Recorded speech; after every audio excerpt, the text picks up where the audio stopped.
ہم نے روزے کو صرف اتنے تک ہم نے محدود کیا کہ بس ہمیں کچھ کھانا پینا نہیں ہے، باقی جو کچھ ہم کریں گے نہیں، بلکہ روزہ حقیقتاً یہ ہے کہ ہمیں ان دو یعنی کھانے پینے سے رکنے کے ساتھ ساتھ باقی تمام چیزوں سے اپنے آپ کو بچانا ہے۔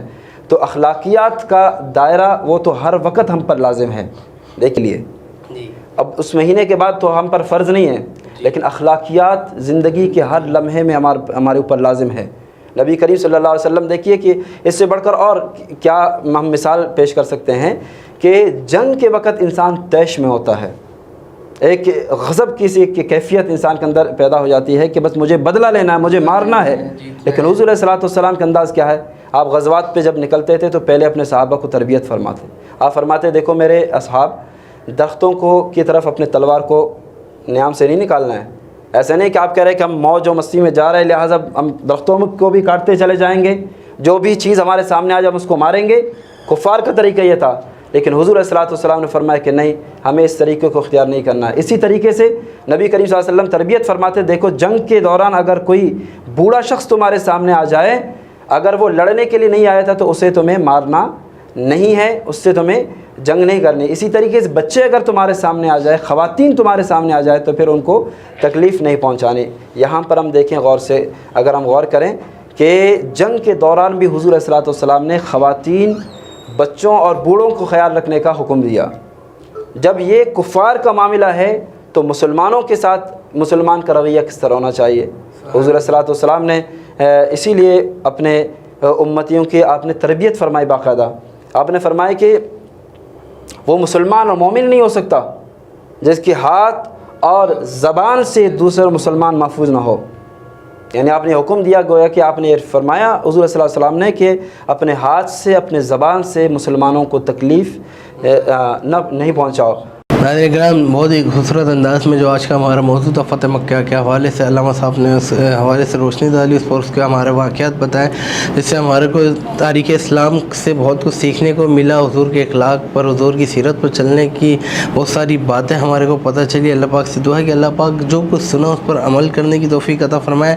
میں یہاں پہ ممنون و مشکور ہوں حضرت علامہ مولانا مفتی سمیع اللہ نقشبندی صاحب کا کہ آپ ہمارے پروگرام میں تشریف فرما ہوئے، ہمارے پروگرام کو رونق بخشی۔ جیسے کہ ناظرین آپ کو علم ہے، ہمارے پروگرام کا اختتام دعائیہ کلمات کے ساتھ ہوتا ہے۔ انشاءاللہ کل پھر حاضر ہوں گے نئے عالم، نئے سرخواہ کے ساتھ۔ تب تک کے لیے اپنے میزبان بابر مغل کو دیجیے اجازت۔ السلام علیکم ورحمۃ اللہ وبرکاتہ۔ دعا۔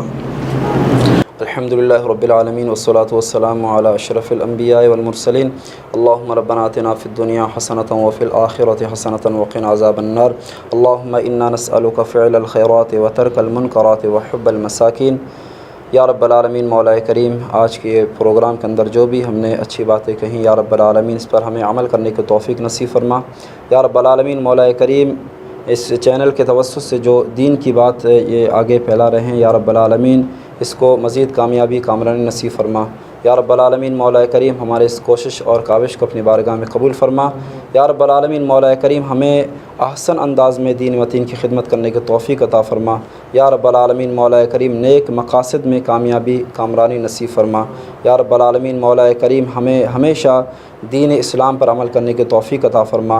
بالخصوص فتح مکہ کے موقع پر جو حضور علیہ الصلوۃ والسلام نے عفو و درگزر کا جو پیغام اپنی امت کو دیا، یا رب العالمین ہمیں بھی عفو و درگزر والا انسان بنا۔ یا رب العالمین ہمیں بھی معاف کرنے والا انسان بنا۔ یا رب العالمین ہم سب کے دعاؤں کو اپنی بارگاہ میں قبول فرما۔ یا رب العالمین ہمارے اس ملک کو امن کا گہوارہ بنا، ہر قسم کی دہشت گردی فساد سے محفوظ فرما۔ یا رب العالمین مولا کریم ہم سب کی جان، مال، عزت و آبرو بالخصوص ایمان کی حفاظت فرما۔ اللہم ربنا تقبل منا انک انت السمیع العلیم وتب علینا انک انت التواب الرحیم، وصلی اللہ تعالی علی خیر خلقہ محمد وآلہ واصحابہ اجمعین برحمتک یا ارحم الراحمین۔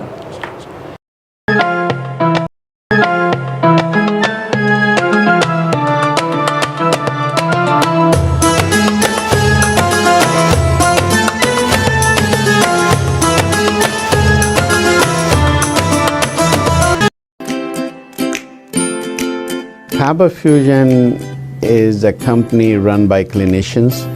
When we are looking at a patient, we are looking at the patient's medical needs first. Patient is in the comfort of his or her home. They're watching the TV, they're doing their chores while the infusion is going on. And patient's copay and deductible will be much lower if done at home than in the hospital setting. Home infusion, all in all, is a winning place for getting infusions done. It is a heartening fact that you may obtain the best return on investment from your knowledge. You can progress by taking one step at a time every day and getting the greatest outcomes. American Education for Foreign Students provides online certification programs to assist you build your job skills in the United States. AMEDFS offers students hundreds of certificates courses worldwide.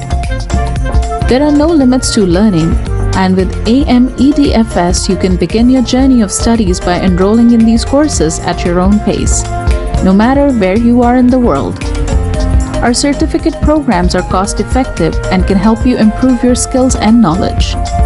The best part is that you can learn these courses in your desired duration. We offer countless courses in various disciplines.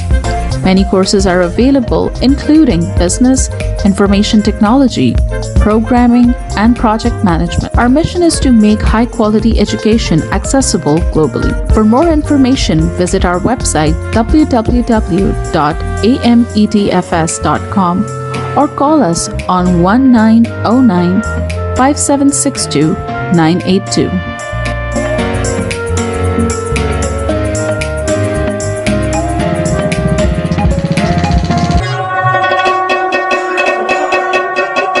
په سرمایه‌کارۍ باندې بهترین منافع تاسو د خپل علم نه ترلاسه کولی شئ. تاسو روزانه you ګام پورته کولو سره پرمختګ کولی شئ او غوره نتیجه حاصلولی شئ. د غیر ملکي طالب علمانو لپاره په امریکا کې تعلیم کوم چې د AMEDFS په نوم باندې هم پیژندل کیږي ګڼ شمېر آنلاین سرټیفیکیشن پروګرامونه وړاندې کوي کوم چې تاسو ته په هایه متحده کې د خپل کاري مهارتونو زیاتولو کې مرسته کوي.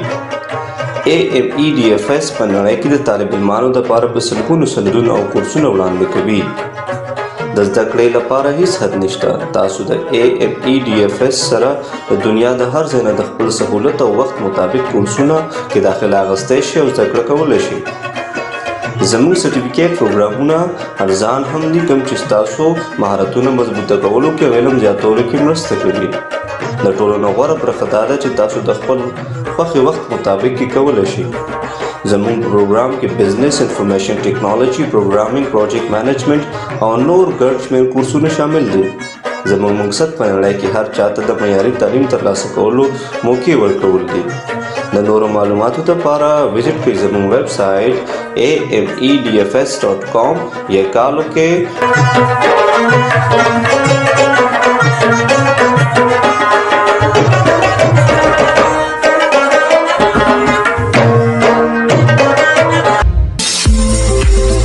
TV is now available on Roku. Please tune in to Roku.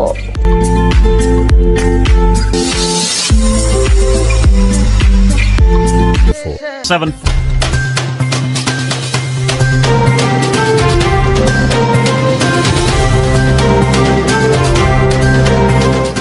OPTV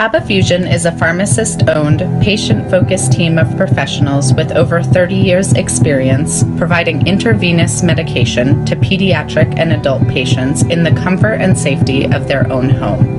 Founded by Dr. Sohail Masood, a pioneer in the home infusion industry and recipient of Ernst & Young's Entrepreneur of the Year Award, Kaba Fusion has 28 state-of-the-art compounding pharmacies across the country with service capabilities nationwide.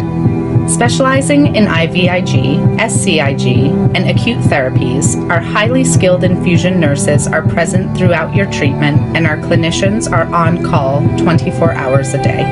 Please visit us at kabafusion.com for more information.